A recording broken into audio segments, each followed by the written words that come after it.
Վագինիզմը լիարժեքորեն բուժվող խնդիր է։ Ամեն ինչ կախված է նրանից, թե դուք երբ եք դիմում բժշկի։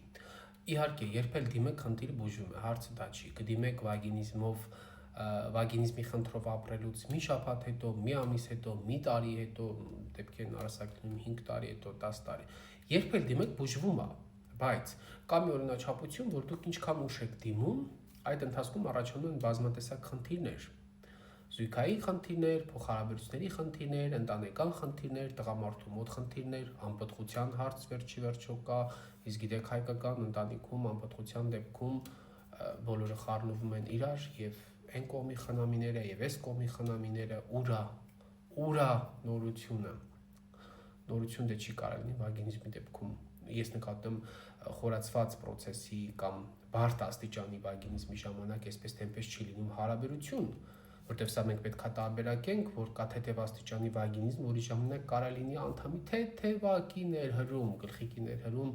հնարավոր է լինում են դեպքեր նաև մեր պրակտիկայում են հանդիպում, որ վագինիզմի թեթև աստիճանի ժամանակ գրանցվում է նաև հղիություն,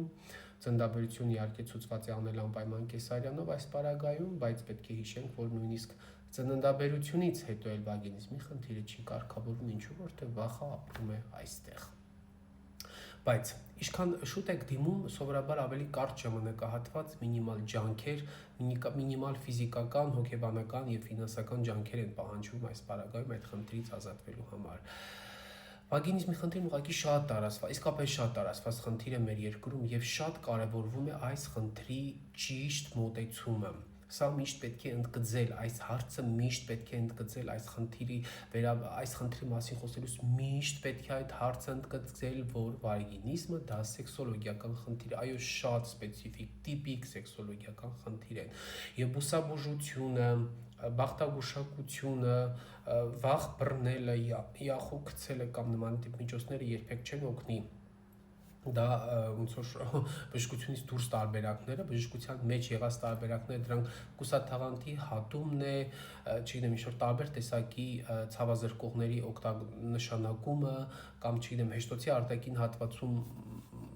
քսուկների օգտագործումը իբր թե ցավի կորեկցիայի նպատակով կամ ասում են ալկոհոլ խմի, բայց դե պետք է հաշվել, որ ալկոհոլը այնքան պետքա խմես, որ արթուն մնաս գոնե, որ խմեցիր քնար, սեքս չես կարող անես, ինչ մի խոսքով ժամանակին դիմեք բժշկի այսպիսի խնդիրների շուրջ, որպեսզի կարողանաք շատ մինիմալ ջանքեր ծախսեք, որտեվ շատ է լինում ձեր տանջանքն ու տառապանքը, երբ որ երկար ժամանակ անց նոր ուղղակի որոշում եք դիմել այս խնդրով բժշկի։